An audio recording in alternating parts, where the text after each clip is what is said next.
할렐루야. 네, 오늘 정말 우리 찬양 인도를 잘 해주신 의연 형제가 이렇게 앞에서 풍성한 연주로 하나님을 찬양하니까 같이 힘이 나고 또 도전이 된다는 은혜 고백을 했는데 정말 그렇습니다. 네, 굉장히 풍성한 찬양으로 하나님 받으시면서 얼마나 기뻐하실까 그런 감동의 마음을 갖게 되었습니다. 우리 하나님께 영광의 박수를 돌리면서 서로 앞뒤 좌우로 서로 인사하도록 하겠습니다. 잘 오셨습니다. 축복합니다. 사랑합니다. 네, 이렇게 기뻐하시는 시간 되도록 하겠습니다. 성경으로 돌아가야지 교회가 삽니다. 그리고 성경으로 돌아가야 가정이 살아납니다. 그리고 성경으로 돌아가야 내가 살아납니다. 2025년이 2달 이제 남짓 남았습니다. 우리가 흔히 시간은 참 빠르다 이런 표현을 입이 닳도록 하시지 않습니까? 한 달 한 달 또 계절이 바뀌면서 아마 그렇게 좀 얘기를 하시지 않나 싶습니다. 저 또한 늘 그런 또 시간의 흐름을 시류를 실감하면서 살아왔습니다. 그래서 제 나름의 철학이 있었던 것 같아요. 제가 카톡이 처음 생겼을 때 거기에 딱 처음 썼던 글귀를 지금도 늘 이렇게 생각을 하는데, 시간을 붙잡을 수 없다면 잡을 수 없다면 채우자, 이렇게 제가 썼었습니다. 아마 그 생각으로 하루 24시간이 굉장히 부족하게 느껴질 정도로 잠을 안 자고 몰입하면서 열심히 살았던 것 같습니다. 하지만 지금 목회자가 딱 되어서 모든 시간을 전적으로 하나님께 드리고 또 말씀에 이렇게 무릎을 꿇는 시간을 보내면서 깨닫는 게 있어요. 제가 그리스도인의 진정한 성실함이라는 건 정말 시간은 잡을 수 없기 때문에 타임 이즈 머니잖아요. 그러니까 그 귀한 시간을 우리가 어떻게 열심히 성실하게 채워놓을까, 그러면서 그냥 열심히 사는 겁니다. 그런데 얼마나 많이 채우는가에 있지 않더라고요. 하나님과 동행하면서 어떻게 시간을 채워가고 있었는지가 매우 중요하다는 것을 많이 느끼고 깨닫게 해주시는 그런 시간을 보내고 있습니다. 하루하루 속에서 내가 감사의 중심을 잃지 않고 살고 있는가? 하나님이 주시는 평안을 정말 누리면서 살고 있는가? 말씀을 통해서 내 영혼이 잘 자라고 있는가? 이것이 바로 시간을 의미 있게 보내는 태도임을 깨닫게 되는 겁니다. 그런 마음을 하나님께서 봐주시는구나. 정말 열심히 어떤 걸 채운 것보다 내 중심에 하나님 앞에 얼마큼 더 무릎 꿇고 있었는지가 매일 은혜와 기쁨으로 결과로 나타나는 성령의 열매가 있는 거구나. 이것을 또 깨닫게 해주십니다.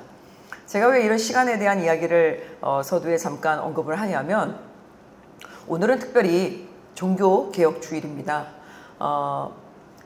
저희 기독교 대한감리회에서는요 10월 31일이 종교개혁이 시작될 때거든요. 그래서 종교개혁주일로 지냅니다.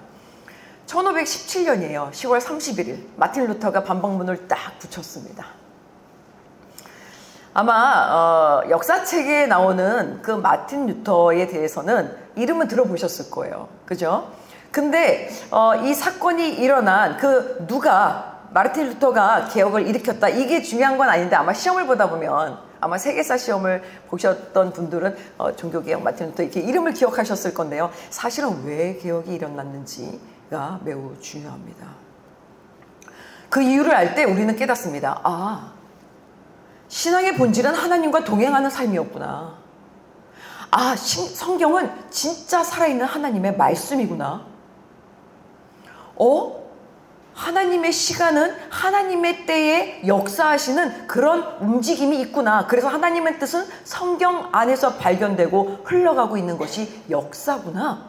이것을 오늘 깨닫게 될 것입니다. 오늘 본문은 종교개혁이 왜 일어났는지에 대해서 하나님께서 원하시는 뜻을 분명히 드러내 주시고 계십니다. 종교개혁이 일어나기 훨씬 전이잖아요. 1515년이면 16세기인데 이미 1600년도가 다 지난, 예수님이 돌아가시고 나서 그 시간인데요. 이미 오늘 본문에는 기록이 되어 있습니다. 본문 1절과 3절을 합독하겠습니다.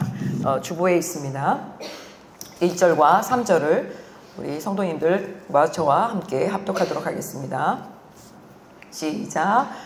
데오빌로여, 내가 먼저 쓴 글에는 무릇 예수께서 행하시며 가르치시기를 시작하심부터 그가 택하신 사도들에게 성령으로 명하시고 승천하신 날까지의 일을 기록하였노라.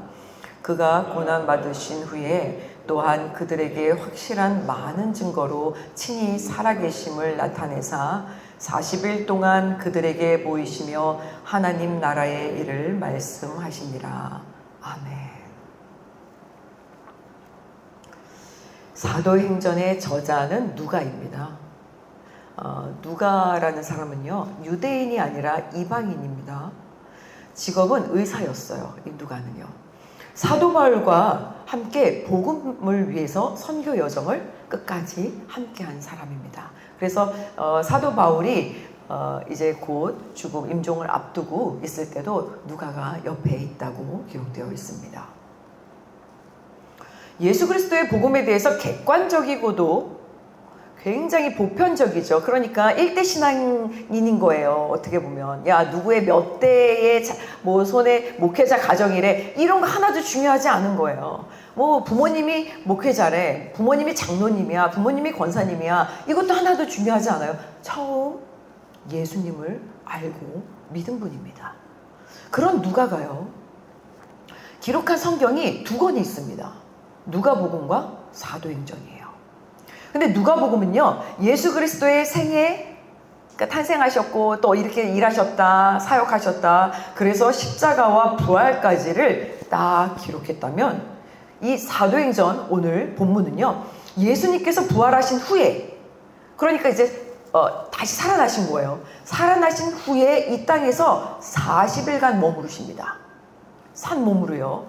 그때 하나님의 일들을 하시면서 하나님 나라에 대해서 확신을 주시려고 성령님이 내려오셔서 임하실 거다. 그리고 사도들에게 그런 확증을 앞으로 해야 된다라는 전 과정의 이야기들을 해주십니다. 이런 것을 기록한 것은 사도행전입니다. 그러니까 누가복음의 속편이죠. 어떻게 보면 누가복음 있고 사도행전 읽으면 이렇게 연결이 되는 거. 예수님이 태어나셨고 족보가 이랬는데, 저희 이제 지지난달 설교회가 누가복음 1장부터 우리 예수님의 족보를 봤잖아요. 그랬더니 내가 예수님을 믿으면 내 족보가 우리 아버지뿐만이 아니라 끝까지 올라갔더니 하나님이시네. 내가 하나님의 자녀였네. 이게 기록된 것이었습니다. 그런 기록이 끝나면 속편으로 사도행전이다. 이렇게 보면 될 것 같습니다. 본문 1절에 첫머리를 딱 보니까 데오빌로여 이렇게 부릅니다. 데오빌로는요, 누가복음에도 이렇게 기록이 됩니다. 누가가 처음에 1장 3절에 데오빌로 각하여 이렇게 쓰고 있습니다. 이 데오빌로는요, 실제 고대 로마 관료들에게, 그러니까 어떤 이제 정치적인 큰 권력이 있는 사람들에게 공식적으로 호칭을 썼던 실존 인물이라고 주석에는 있습니다. 그래서 신학적으로 로마의 고위 어떤 인사 또 혹은 신앙에 굉장히 관심이 있었던 그런 귀족이 아니었을까. 그러니까 누가가 이런 예수님의 이야기들을 쫙 기록해서 헌정한 것은 아닐까. 이런 주석의 기록도 있는데요. 또 다른 주석에는요, 데오빌로라는 이름의 뜻이요, 하나님의 친구래요. 이 데오빌로라는 뜻이. 그리고 하나님을 사랑하는 자, 이런 뜻이랍니다. 데오빌로가. 그러니까 그 매튜 헨리라는 굉장히 영성이 있는 신학자신데, 이분의 주석에는 이렇게 쓰여 있습니다. 아마 그런 하나님을 사랑하는 자인데 이런 이름의 뜻을 대표하는 인물에게 보내는 글처럼 상징적인 수신자로 데오빌로라고 썼을 것이다. 그러니까 누가는 누가복음과 사도행전에서 데오빌로 각하, 데오빌로여 이렇게 부르면서 실제로는 하나님을 사랑하는 모든 사람들이요, 예수님을 믿는 모든 그리스도인들이요, 이렇게 보편적인 그리스도인들에게 확증을 시작하려고 썼다. 뭐 이렇게도 해석을 합니다. 1, 2절은 이런 표현입니다. 사도행전 첫머리에 유대인이나 이방인이나 하나님을 사랑하는 모든 사람들이요, 그리스도 작은 교회, 크라이스트 미니 철치입니다. 그작교 그러니까 약간 촌스러운 면도 있더라고요. 그죠? 그리스도 작은 교회 이름이 조금 길어서 그작교 하니까 아이고 야 이거 무슨 전래동화에 나오는 그작교 같은 오작교도 아니고 그런 생각은 들지만 크라이스트 미니 철치입니다. 그러니까 겨자씨만한 작은 씨앗을 가진 우리 믿음의 사람들이 모인 공동체입니다. 그럼 하나님이 어떻게 역사하실까요? 그런 저희 그리스도 작은 교회 사람들이요 이렇게 먼저 수신자를 밝힙니다. 누가복음은 예수님께서 행하시며 가르치시기를 시작하신부터 예수님께서 택하신 사도들에게 성령으로 명하시고 승천하신 날까지의 일을 이제 기록하면서 썼다. 우리에게도 지금 그렇게 말씀해 주시고 계시는 겁니다. 예수님이 이렇게 태어나셨고 하나님의 아들이심을 우리가 고백했니? 이제 예수는 그리스도이심이야? 그럼 예수님이 이제 다시 부활하셨어. 십자가에서 죽음으로 우리의 죄를 다 지시고 돌아가신 걸로 끝난 게 아니야. 부활하시고 살아나셨어. 너의 영혼은 다시 새 생명을 얻어서 살아날 거야. 그런데 다시 살아났는데 예수님이 어떻게 하셨는지 아니? 살아나셔서 40일간 우리랑 머무르셨거든. 그리고 우리에게 성령을 받아서 예수님의 일을 사역을 동일하게 하라고 말씀하시는 거야. 그거를 지금 그리스도 작은 교회 우리들에게 말씀해 주시는 기록입니다. 그리고 마틴 루터에게 기록했던 말씀이었습니다. 예수님은 그리스도이십니다 라는 복음은요 막연한 신념이나 어떤 철학은 아닙니다. 예수님께서 택하신 사도들에게 성령으로 명하셔서 승천하신 날까지 기록한 하나님께서 성취하신 역사다. 그러니까 하나님의 시간 속에서 성취되어진 역사고 사건이었으며 사실이다. 그리고 예수님은 계속 그 일을 보여주셨다는 거예요. 와, 예수님께서 십자가에서 죽으시고 다시 살아나신 후에 바로 그냥 하늘로 돌아가셨다 그러면은 우리가 그게 부활이야? 이럴 수 있는데요. 살아나셔서 실제 제자들 사도들과 40일 동안 머물렀다는 겁니다. 이걸 기록한 겁니다. 그럼 예수님이 살아나셔서 하늘로 다시 승천 돌아가시기 전까지 어느 정도의 기간 동안 무슨 일을 하셨는지 궁금하지 않나요? 40일간. 그래서 3절을 봅니다. 3절을 보니까 예수님께서 고난 당하신 후에 자신이 살아계심을 여러 가지 확실한 증거로 사도들에게 직접 보여주셨다. 40일 동안 그들에게 나타나서 하나님 나라에 대한 일을 말씀하셨습니다. 이렇게 기록된 겁니다. 그러니까 40일 동안 그 모든 사도들에게 또 사람들에게 다시 나타나셔서 하나님 나라에 대한 일을 정리시켜 주시는구나. 예수님께서 나의 죄를 담당하시기 위해서 십자가에서 육의 몸이 완전히 죽으셨잖아요. 그리고 다시 부활하셔서 40일 동안 자신이 살아계심을 여러 가지 확실한 증거로 하나님 나라에 대한 일을 보여주셨는데 그 확실한 증거는 뭐냐? 하나님 나라의 일은요. 자신이 이 땅에 오신 이유를 다시 말씀해 주십니다. 그리고 십자가의 의미가 뭔지 아니? 그리고 십자가의 의미를 가르쳐 주십니다. 부활의 목적이 뭔지 아니? 그리고 가르쳐 주십니다. 명확히 보여주시면서 제자들의 믿음을 굳게 세워주신 것입니다. 마치 우리 성도님들 한 분 한 분의 인생이 여기 걸어 들어오신 거 아닙니까? 제 인생도 아마 이제 저를 함께 같이 저와 지냈던 분들은 이렇게 말합니다. 아유, 임전도사, 뭐 지금 이제 전도사니까요. 일평생 예수밖에 모르고 맨날 예수 하면서 돌아다니니까 결국은 목회자 됐네. 이런 말씀 하시는 교수님이 계셨어요. 어떻게 보면은 제 삶의 실제가 되는 거겠죠. 결론이 되는 거겠죠. 그런 것처럼 예수님께서 사도들에게 성령으로 명하셔서 가르쳐 주시고 보여주시는 겁니다. 앞으로 나를 보고 믿는 너희들이 성령을 받을 거야. 나 이제 다시 하늘로 올라가. 40일간 너희들과 머물다가.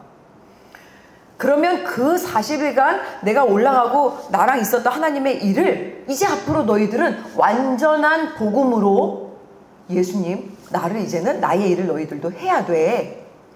이 기쁜 소식인 구원의 중심을 지켜봐라. 이것이야말로 교회의 본질이다. 교회는 바로 예수 그리스도를 믿음으로 말미암아 내 안에 성령이 역사하실 때 이루어지는 것이다. 그러니까 예수는 그리스도이십니다를 고백함 위에 세워지는 말씀이 교회다. 그것이 하나님의 일이다. 이렇게 말씀을 해주시고 계시는 겁니다. 마태복음 16장 16절과 18절을 제가 읽겠습니다. 아마 다음 주부터는 여기 스크린이 올 것 같아요. TV가. 너무 행복합니다. 그럼 아마 이제 계속 이렇게 말씀이 여러분들 좀 쉽게 보실 수 있도록 도와드릴 수 있을 것 같습니다. 시몬 베드로가 대답했습니다. 주는 그리스도시요 살아계신 하나님의 아들이십니다. 예수께서 말씀하셨습니다. 요나의 아들 시몬아 네가 복이 있다. 이것을 내게 계시하는 분은 사람이 아니라 하늘에 계신 내 아버지이시다. 그리고 내가 너에게 말한다. 너는 베드로다. 내가 이 반석 위에 내 교회를 세울 것이니 지옥의 문들이 이것을 이길 수 없을 것이다. 아멘. 마태복음 16장 16절에서 18절에 이렇게 기록되어 있는 것입니다. 예수님께서 처음으로 교회를 언급하셔요. 교회라는 용어를 언급하세요. 이때. 여기서 이 반석은요. 베드로가 아닙니다. 그런데 캐톨릭은 베드로가 반석이라니까 베드로 중심으로 교회를 세웠다고 얘기를 하는데요. 베드로가 아니에요. 베드로의 신앙 고백과 같이 주는 그리스도시요 살아계신 하나님의 아들이십니다. 라고 고백하는 복음, 그 복음의 고백 자체가 반석이다. 이거는 네가 한 게 아니라 하나님이 너에게 가르쳐 주신 거다. 너에게 믿음을 갖게 하여 주신 거다. 그것이 은혜다. 그것이 반석이다. 이러한 반석의 고백 위에서 세워지는 공동체가 교회다. 그리고 그렇게 고백하는 너가 교회다. 왕같은 제사장이다. 이 말씀을 해주시고 계시는 거예요. 그러니까 교회의 본질은 어떤 조직, 유형적인 건물에 있는 것이 아니에요. 예수님을 구원자로 고백하고 그 복음을 성령 안에서 믿고 살아내는 사람들, 그런 사람이 모여있는 곳, 그곳이 교회인 것입니다. 그러니까 나도 교회고요. 내가 속해져 있는 가정도 교회예요. 가정교회. 그리고 그런 사람들이 모여있는 그리스도인들의 이 모임, 그래서 하나님께 예배드리는 이 곳, 이곳이 예배를 드리는 교회라는 것입니다.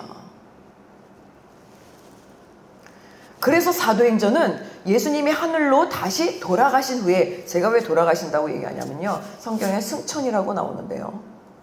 돌아가신 거예요. 그 뜻이 우리 원어로. 승천, 하늘로 올라가셨는데 본 집으로 되돌아가셨다. 이게 승천이에요. 그럼 우리도 돌아가셨습니다. 이거는 그렇구나. 영혼이 어딘가에 돌아가신 거예요. 그런데 우리는 천국에 돌아가죠. 그죠? 그렇게 돌아가신 후에 사도들이 오순절에 마가의 다락방에 모여서 기도에 힘쓸 때에 진짜 모두에게 성령이 임하십니다. 사도행전 2장 4절에요. 그들이 다 성령의 충만함을 받고 성령이 말하게 하심을 따라서 다른 언어들로 말하기 시작하느니라. 하나님께서 원하시는 교회는요, 예수는 그리스도이십니다. 저희 이제 2025년도 표예요. 이게 고백이 다 되면요, 하나님 역사 일어납니다. 저는 믿습니다. 왜냐하면 오늘 본문에 확실하게 하나님이 확증을 시켜주셨거든요. 예수는 그리스도이심을 믿고 기도에 힘쓸 때에 성령의 능력으로 세워지는 복음 공동체가 교회구나. 그러니까 교회는 오직 복음을 전하며 성경을 가르쳐야 되는 거예요. 그리고 하나님만을 예배해야 하는 겁니다. 그리고 성도들이 예수 그리스도 안에서 교제하는 겁니다. 그리고 우리 성도님들의 가정들이 잘 되는 거예요. 우리 성도님들의 가정이 뭐 부유할 수도 있고 가난할 수도 있고 또 여유가 있을 수도 있고 성공할 수도 있고 아닐 수도 있지만요, 다 잘 돼요.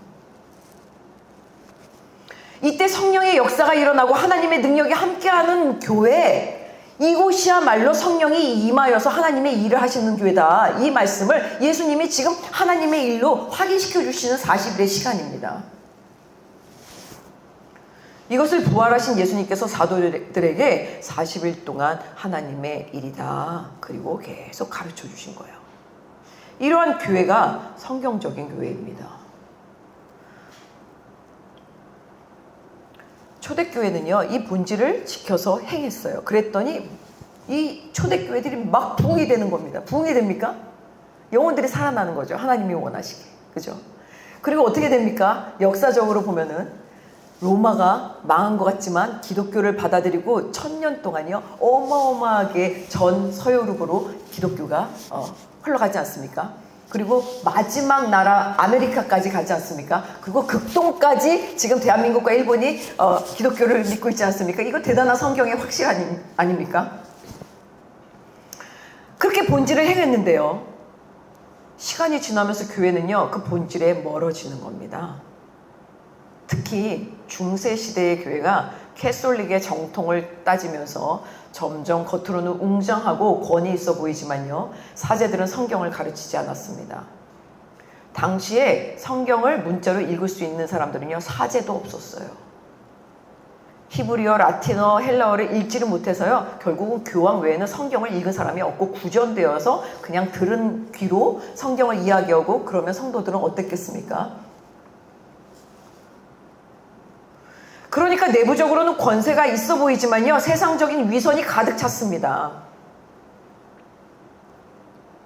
내 안에서는 거짓으로 다 부패되어 갔던 것입니다.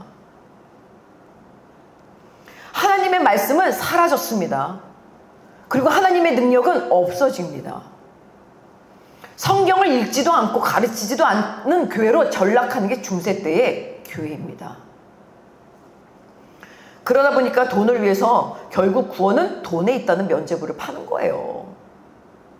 면죄부가 뭔지 아십니까? 뭐 다 아시지만 죽은 부모님, 사랑하는 누군가가 고해성사를 하고선 죽었어요. 하늘로 이제 올라갔죠. 돌아가셨어요. 근데 지옥에 갈 수도 있는 거예요. 그리고 아니면 뭔가 그 연옥이라는 것을 캐톨릭은 얘기하잖아요. 어디 중간에 있는 것 같은 거죠. 그러니까 그거를 돈 주고 면죄부를 사서 내가 살 때 돈을 땡그랑 하고 떨어뜨리는 순간, 오, 우리 조상 영혼들이 천국으로 이동합니다. 이걸 믿는 거예요. 제가 그래서 가끔 얘기하잖아요. 요즘 뭐 코인이 뭐 어디까지 올랐다 이런 얘기를 들으면, 야, 헤븐 코인을 만들어서 야, 이거 사면 천국 간다 이러면 진짜 어마어마한 사람들이 보이지 않는데 그거 사지 않을까? 야, 이거 정말 재미있는 일이다. 보이지 않는 거에 대해서 그런 거를 또 물질에 의해서 따라가는구나. 이게 참 이 세상의 풍조구나. 이런 모습을 보게 되는 거예요. 면죄부가 팔리고 구원을 돈으로 거래되기 시작합니다. 당시 중세교회 캐톨릭은요, 하나님 나라의 권세를 사람이 주관한 것입니다. 이렇게 중세교회가 부패해 갈 때에 하나님은 침묵하시지 않으셨어요. 하나님이 더 애통해 하셨어요. 그래서 복음 없이 사람의 주권을 행사하는 그런 중세교회에 마틴 루터를 세우시고 다시 말씀으로 돌아가라. 다시 복음으로 교회를 일으켜라. 다시 성령의 역사가 일어나기를 나는 바란다. 그런 마음을 넣어주신 거예요. 그게 2절의 말씀입니다. 하나님의 영이 마틴 루터에게 임하였더니 마틴 루터는요, 성경을 읽고 예수는 그리스도이십니다를 고백해요. 그리고 로마서를 통해서 의인은 믿음으로 말미암아 사는구나. 면죄부가 아니구나. 내 행위가 아니구나. 내가 예수는 그리스도이십니다를 믿는 믿음으로, 아, 내 안에 성령이 역사하시며 성경을 읽어야 되는구나. 그럴 때 하나님이 역사하시는구나. 마음이 뜨거워졌던 겁니다. 면죄부를 사서 구원이고 용서함이 아니라 예수는 그리스도이십니다를 믿고 고백하면서 하나님께 구원받는다는 진리의 말씀을 깨달아 마르틴 루터는 성경을 읽고 교회의 부패와 악한 모습을 분별해서 깨달았던 거예요. 아, 선은 성경이구나. 악은 세상과 인간의 그 악한 욕심과 또 야망과 끝없는 명예에 대한 힘과 또 그런 교만이구나. 이걸 깨달았던 거죠. 하나님은 마르틴 루터를 사용하시고자 선과 악을 분별할 수 있는 영적 능력을 주셨던 것입니다. 그랬더니 마르틴 루터가 솔라 피데, 오직 믿음, 솔라 그레티아, 그래서 오직 은혜, 그라티아 이렇게 해야 되나요? 네, 그레이스죠. 오직 은혜. 솔라 스크립처, 그래서 오직 성경. 이렇게 얘기를 합니다. 저희가 그렇지 않습니까? 네, 여러분 또 이제 저희 교회는 오직 성경, 오직 믿음, 오직 성령 안에서 있으면 하나님의 사랑이 회복되고 하나님의 은혜가 깨달아진다. 그런 의미를 마틴 루터 종교개혁 때 다시 우리 복음으로 회복되자 의 의미입니다. 루터는 어쩌면 교회가 변하길 원했을 것입니다. 그런데 하나님께서는요, 하나님 나라의 일을 위해서 예수님에게 말씀하신 교회, 복음을 믿고 그 위에 세워지는 교회, 성령의 능력이 임하는 교회가 회복되길 원하셔서 하나님을 찾는 자를 기다리셨던 것입니다. 그것이 하나님의 시간의 때예요. 그러다 보니까 마틴 루터가 성경을 깊이 읽으면서 하나님의 성령이 역사하셔서 종교 개혁이 일어날 수 있는 담대함을 얻은 것입니다. 하나님께서는 교회를 살려 주시고자 복음의 확장을 위해서 복음의 말씀으로 돌아가라 이렇게 일해 주신 것입니다. 예수님은 부활 후 40일 동안 지금 하나님의 말씀으로 제자들의 믿음을 세우신 것입니다. 이 말씀이 지금 본문의 말씀입니다.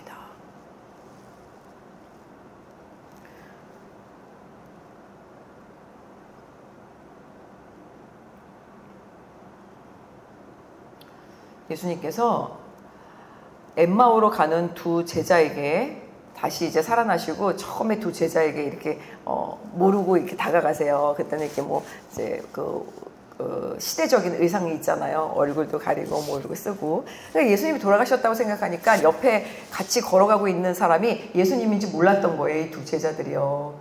근데 이 두 제자에게 예수님이 말씀을 하십니다. 모세와 선지자의 글로 나에 대한 자기에 관한 것을 자세히 설명이 되어 있다 그러시면서 이렇게 말씀하십니다. 모세와 모든 예언자들로부터 시작해서 성경 전체에서 자기에 관한 말씀을 그들에게 설명해 주셨습니다. 이렇게 기록되어 있습니다. 누가복음 24장 27절 말씀입니다. 아, 그렇구나. 엠마오로 가는 두 제자에게 예수님이 직접 나타나셔서 성경 전체가 다 자기에 관한 이야기다라고 설명해 주신 거예요, 지금. 그러니까 막 가면서 얘기하셨겠죠. 야, 예수가 죽었어? 예수의 말을 좀 들어봤니? 아, 그렇죠. 그랬구나. 뭐 이게 십자가에 못 박혀 죽었지? 아, 나 지금 그거 보고 왔어. 그리고 이제는 무덤에 들어가셨더라고. 아, 너무 슬프다. 뭐 이렇게 얘기를 하겠죠. 그 사람 다시 살아나. 그 사람이 살아나서 하나님의 일을 이야기할 거야. 진짜? 언제? 뭐, 야, 근데 있잖아. 그렇게 해서 일어나잖아. 살아나잖아. 그러면은 놀라운 일이 일어나. 성경의 전체가 그 사람의 이야기야. 우리는 지금 구약밖에 모르잖아요. 이 유대인들은 구약밖에 몰라요. 근데 성경 전체가 그 사람의 이야기래요. 그러니까 자기의 이야기를 얘기하시는 거예요. 그렇게 얘기했더니 정말? 그러면서 이제 들었겠죠. 엠마오로 가면서 계속. 그러고 이제 들어간 거예요. 근데 그분이 예수님인지 몰랐는데 딱 들어가서 만찬을 하는데 예수님이 나타나신 거예요. 아, 그분이 예수님이셨구나. 이걸 깨달은 거죠. 교회의 시작은 건물도 제도도 예배의식도 가정의 시작은 어떤 부부로서 이루어진다고 하지만 그 교회에서는 하나님의 영이 함께 하시고 하나님의 영이 회복되기를 원하시는 교회다. 그러니까 오직 예수님의 말씀을 통해서 하나님 나라를 알고 믿게 되어서 예수는 그리스도이십니다 라고 믿는 것은 그 고백함으로 말미암아 교회가 세워지는 것은 하나님의 전적인 은혜다. 우리가 그 고백을 할 때 의롭게 된다고 칭하여 주셨다. 그래서 이신칭의라고 얘기하는데 그렇게 의롭게 너는 된 거야. 이렇게 될 수 있는 이유가 예수님 때문이다. 이거를 가르쳐 주시고 계시는 거였습니다. 사랑하는 성도 여러분, 교회는 말씀 중심이 되어야 합니다. 성경 말씀이 기준이 되고 진리가 되지 않으면요, 교회가 아무리 커도요, 아무리 웅장해도요, 이미 부패의 길로 들어선 것과 같아요. 가정이요, 아무리 성공해 있어도요, 아무리 돈이 많아도요, 아무리 대단한 능력이 있고요, 아무리 명예가 있는 가정이고 대단한 대통령 가정이 나왔었어도요, 부패의 길로 들어서는 겁니다. 그런데 우리가 하나님께 드리는 예배의 중심, 모임의 중심, 전도의 사역의 중심, 이 모든 것이 오직 성경, 말씀이 될 때는요, 하나님의 능력이 함께하는 교회가 되는 겁니다. 하나님의 능력이 함께하는 가정이 되는 겁니다. 하나님이 함께하는 공동체, 내 조직이 되는 거예요. 그러니까 나만 들어가면 분위기가 달라지는 거예요. 335 남의 이야기를 막 하는 거죠. 그러다가 그 사람이 들어가면 안 해요. 예수님에 대해서 또 또 악한 음모를 꾸미고 있거나 이랬던 사람들이 사도들이 들어가면은 그럴 수가 없는 거예요. 내가 교회가 되면은 가정의 중심, 말씀으로 변화시켜야 되는 겁니다. 세상의 기준으로 가정을 세우거나 따라가면 분명하게 부패하고 타락할 수밖에 없습니다. 그러면 불안정합니다. 불신이 깊어집니다. 어두워집니다. 그런데 하나님의 말씀을 기준으로 가정을 세우면요, 그 가정은 하나님께서 일하시는 아름다운 가정이 되는 것입니다. 없을 수 있고 힘들 수 있고 지칠 수 있지만 하나님이 이끌어 주십니다. 나는 어떻습니까? 예수는 그리스도이십니다를 믿고 고백해서 내 안에 교회가 지금 세워졌습니까? 그냥 이제 나를 점검하는 겁니다. 우리 성도님들 이렇게 점검했더니 예수님은 그리스도이십니다. 하나님의 아들이십니다.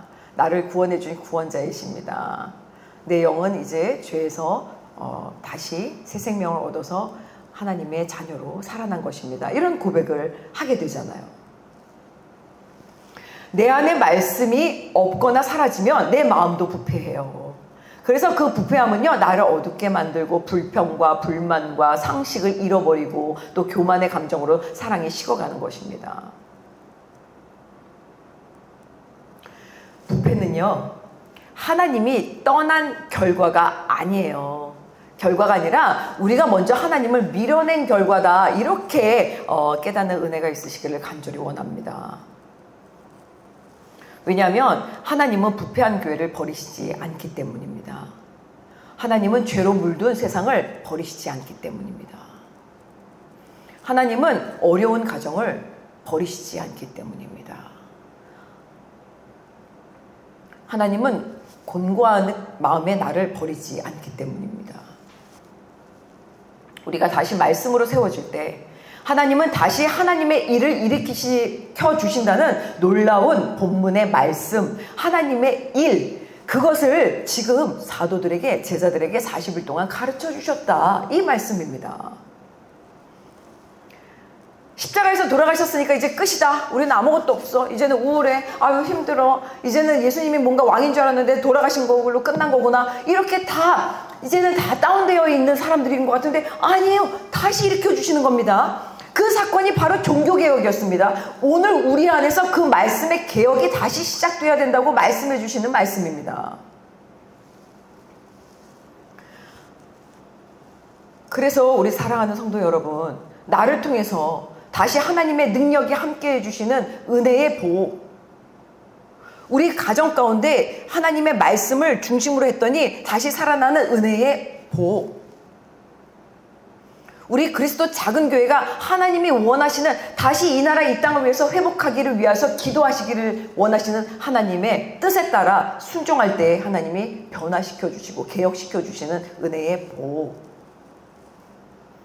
그리고 이 땅이 다시 복음으로 오직 말씀으로 회복되기를 원하셔서 우리가 기도함 가운데 이 땅이 변화되는, 개혁되는 그런 하나님의 놀라운 은혜의 복이 오늘 말씀 선포 가운데 저와 여러분들에게 임하여 주시는 그런 성령의 능력이 있어 주시기를 예수님의 이름으로 축원합니다. 디모데후서 3장 16절 17절 말씀을 선포함으로 말씀을 맺겠습니다. 모든 성경은 하나님의 영감으로 된 것으로 가르치고 책망하고 바르게 하고 의로 교육하기에 유익합니다. 성경은 하나님의 사람이 모든 선한 일을 행할 능력을 갖추어 온전하게 되게 하려는 것입니다. 아멘. 말씀으로 다시 회복되고 살아나는 저와 여러분들이 되시기를 간절히 소망합니다.